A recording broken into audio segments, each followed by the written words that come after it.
Douglas, sabi ng mga katrabaho mo, madalas ka daw malate. Sir, hindi ako nalalate. Maaga lang silang pumapasok. Tsaka siyempre, hindi lang sa katrabaho mo, pre. Pati na rin sa mga customers. Mabait naman ako sa mga customers, ah. Naalala mo yung nangyari sa milk teahan dati?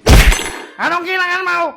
Problemado ako nung time na yun eh. Likorban ba naman? Kahit na, wag mong dalhin sa trabaho ang mga drama mo sa personal na buhay.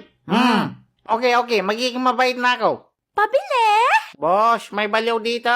Kakasabi ko lang, maging mabait ka eh. Nandun si Sherilyn eh. Kahit na, malay mo mag-report yun sa boss mo, di tanggal ka sa trabaho. Okay, sige road, kape. Pabili? Anong kailangan mo magandang bine-bene? Crush mo ako, no? Medyo nawiwirduhan pa rin naman ako mga pre. Siyempre, kausap ko yung future self ko. Pero minsan napapatanong lang talaga ako.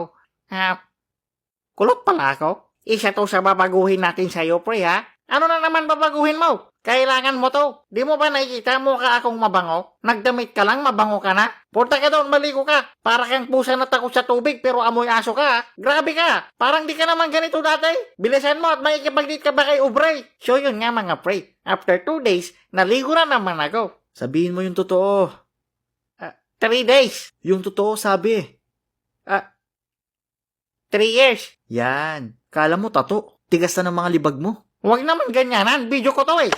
Ito pag magpipick up lines ka kay Aubrey, dapat yung pang matalino at hindi yung puro kabastusan. Ha?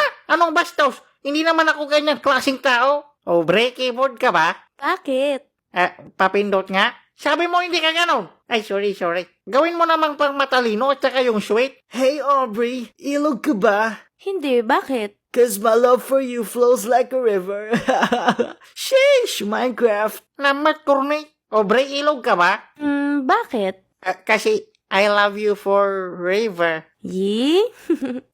Sobrang saya ko mga pre. Kasi napakagaan na ng loob sa akin ni Aubrey. Tapos sinahayaan na rin niya akong akbayan ko siya.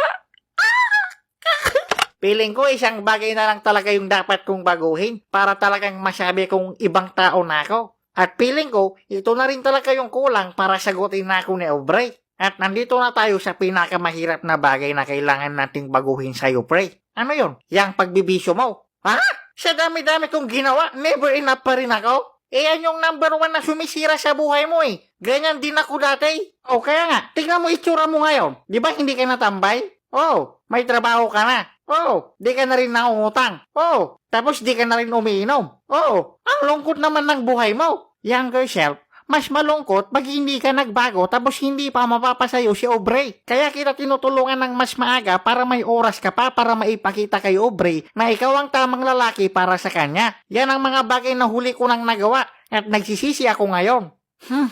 Feeling ko tama ka nga, future self. Kung gusto kong may mabago sa buhay ko, dapat baguhin ko rin yung takbo ng utak ko. Dapat maging matalino na ako sa mga desisyon ko sa buhay. Yan, tama, very good. Okay, simula ngayon, si Douglas Tumagay ay hindi na mag-iinom. Yan! I'm so proud of you. Hey, maraming salamat, future self, sa pagtulong sa akin para magbago, ha? Walang anuman, younger self. The best ka talaga.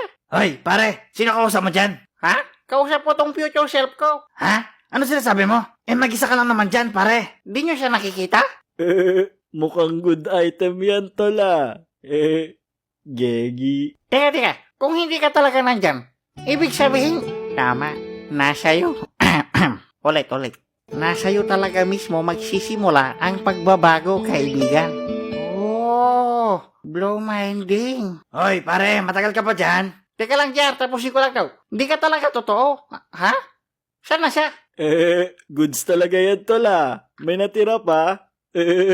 Gegi. Ano, pare? May handaan sa bahay nila Carlito. Daming alak at pulutan. Sama ka?